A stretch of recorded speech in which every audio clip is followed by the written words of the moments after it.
Bom dia para você, bom dia para sua família. Nós estamos começando agora Palavra do Cardeal. É a palavra de Dom Odilo Scherer, não só a palavra da igreja, tudo aquilo que o Dom Odilo vem trazer para você, para sua família, nesse encontro semanal, seu e de Dom Odilo. Dom Odilo, bom dia, Dom Odilo.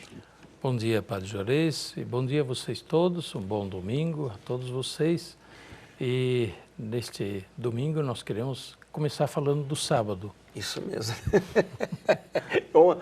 Ontem foi dia 11 de fevereiro, então 11 de fevereiro é um dia dedicado a Nossa Senhora de Lourdes, né?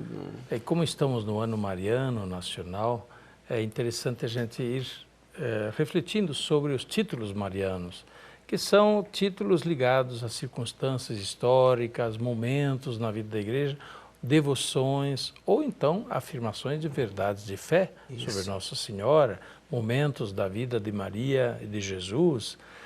Nossa Senhora de Lourdes se refere a uma aparição de Nossa Senhora em Lourdes, na França, a uma jovem adolescente, Bernadette Soubirous, onde Maria se revela como a Imaculada Conceição. Interessante. É, bem antes do dogma ser proclamado, né? Assim, foi na época. Foi na época da proclamação do dogma. Né? 1848.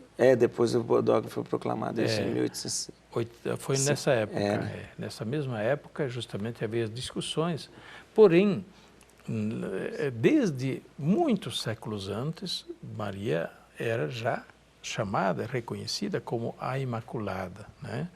Eu lembro, sobretudo, já no tempo de São Francisco, já no século XIII, portanto, havia uma grande devoção e apreço. São Francisco mesmo tinha uma grande devoção à Virgem Imaculada, né? Então, nas aparições de Nossa Senhora em Lourdes, é que ela se apresenta como a Imaculada Conceição. Eu sou a Imaculada Conceição. E isso, naturalmente, também ajudou a confirmar aquela afirmação de fé que o Papa estava para fazer em nome de todos os cristãos. Mas é também o Dia Mundial do Enfermo. Do enfermo, justamente. O Papa, todo ano, ele manda uma mensagem pelo Dia Mundial do Enfermo, e esse ano, o Dia Mundial do Enfermo, ele justamente ele vem mostrar admiração pelo que Deus faz. O Todo-Poderoso fez em mim maravilhas. Está vendo? Liga, né, Maria com o Dia do Enfermo, né? Então, por que em Lourdes acontecem muitas curas de doentes? Desde as aparições, né? E as aparições foram mais e mais levadas a sério em vista das muitas curas que aconteciam. Curas atestadas, não existe uma comissão de médicos e cientistas que atestam as curas. E não só curas físicas, mas também espirituais. Muitas conversões em Lourdes. Isso é verdade, é impressionante. E por isso, ainda hoje, vão muitíssimos doentes da Europa, dos vários países da Europa, vão para Lourdes em peregrinação, doentes, né, que vão em trens próprios, trens de enfermaria, ônibus especiais e assim por diante, vão para Lourdes para passar alguns dias lá, para os banhos, para a água de Lourdes e para as devoções a Lourdes. É uma coisa muito bonita. É impressionante que a França não é tão católica como era antigamente, mas em Lourdes continua o mesmo fervor, né? Praticamente. Continua. É impressionante. Ali digamos, a força sobrenatural, né, da presença de Deus, através também de Nossa Senhora, se faz muito perceptível. Há muita expressão de fé, de religiosidade genuína em Lourdes, né? Com certeza. Dom Odilo, mas eu quero falar do Evangelho hoje. O Evangelho hoje é Mateus 5, Mateus capítulo 5, versículo 17 a 37. Um Evangelho bem longo, mas a gente poderia resumir toda a mensagem, todo o Evangelho, ele tem uma espinha dorsal. Assim foi dito aos antigos. Eu, porém, vos digo, né? Os teólogos chamam isso de imperativo teológico, né? Jesus falando com autoridade. Com autoridade, como Deus, né? Foi dito, então eu digo agora. É verdade. Mas eu não diria nesse caso, Jesus não está se comparando a Deus, mas a Moisés. Ainda é o Sermão da Montanha. Faz parte do Sermão da Montanha.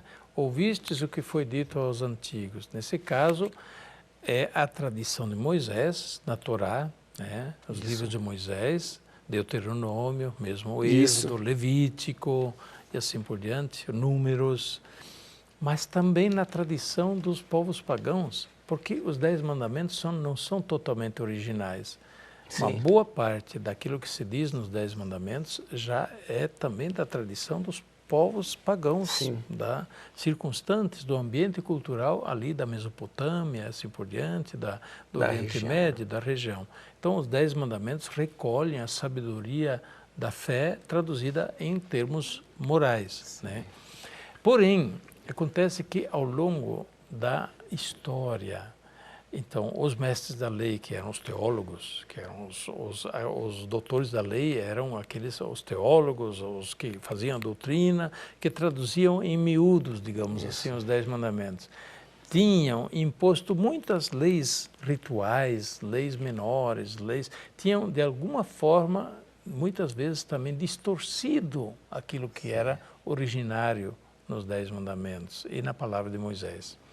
Jesus vem colocar as coisas no seu sentido originário. Ouvistes o que foi dito, eu, porém, vos digo, para dizer, segundo o reino de Deus, o comportamento deve ser assim, né? E o que transparece neste eu, porém, vos digo? Transparece, primeiro, a verdade, fidelidade à verdade. Jesus não nega, não trai a verdade. Não admite esse negócio de jeitinho, de subterfúgio, né, para conseguir burlar, driblar a norma moral. Segundo, Jesus faz valer a misericórdia. A misericórdia. Eu, porém, vos digo. E aí, de novo, reaparece a misericórdia de Deus. Quase que acima da lei. Né? Acima da lei. A misericórdia triunfa da lei, né? A misericórdia vai acima da lei. E quem pode estar acima da lei para fazer misericórdia? Só Deus. Então, de fato, neste Sermão da Montanha, Jesus se apresenta com autoridade divina para repor, digamos assim, aquilo que eram as diretrizes religiosas no seu sentido originário, conforme Deus, né? Jesus faz conhecer novamente aquilo que seria a vontade originária de Deus. Interessante, olha aí. Nós estamos refletindo junto com você a carta pastoral Viva Mãe de Deus e Nossa, a Senhora Aparecida, nesse ano mariano, uma carta pastoral muito bonita, profunda, que o Dom Dilo publicou para a Arquidiocese de São Paulo, mas eu acho muito importante que todos nós possamos entrar, conhecer. Mais uma vez eu lembro, você pode ter essa carta pastoral a partir do site da Arquidiocese de São Paulo, arcsp.org.br. E a gente está comentando, eu queria um comentário do senhor. O senhor começa justamente, o senhor começa com uma pergunta. Por que nós católicos valorizamos e honramos tanto Maria na igreja e na vida cristã? E assim o senhor faz uma bela reflexão. Por que nós honramos tanto Dom Dilo? Em poucas palavras, porque, primeiramente, Maria foi escolhida por Deus. E se Deus escolheu, quem somos nós para desprezar? É verdade. Segundo, Maria está na vida de Jesus, o nosso Salvador, o Filho de Deus, né? Quem somos nós para separar Maria de Jesus? E o tempo todo, né, Dom Dilo? Se a gente pega até do nascimento até a cruz, né? Até a ressurreição. Exatamente. Segundo, terceiro ponto, é clara a vontade de Jesus que nós honremos Maria. E que Maria esteja na igreja junto com os discípulos de Jesus. Jesus manifestou esta vontade muito claramente na cruz. É isso aí, teu filho. No Evangelho de São João, lemos lá como Jesus, antes de morrer, olhou para Maria, que estava aos pés da cruz, olhou para João, que estava junto dela, e disse, mulher, eis o teu filho. E olhando para ele, filho, eis a tua mãe. Será que era uma brincadeirinha que Jesus fez naquela hora de morrer? Não era hora de brincadeira, né? Era a hora das coisas mais sérias, mais bonitas. E naquele momento, o que Jesus fez? Jesus entregou o discípulo à mãe. A mãe dele, para que ela fosse mãe também do discípulo. Mulher, ele não diz minha mãe. Mulher, né? Não, mulher, lembrando de Eva, a primeira aquela mulher. Por inimizade entre ti e a mulher. Então, neste momento, Maria é a mulher que se torna a mãe dos discípulos de Jesus, aqueles que são a nova comunidade, a comunidade humana renovada na redenção. E o discípulo, filho, eis a tua mãe. Então, é a mesma coisa que dizer, filho, olha para a tua mãe, cuida da tua mãe, respeita a tua mãe, honra a tua mãe. Dizendo isso para a igreja. Ou será que Jesus queria dizer o contrário? Certamente não.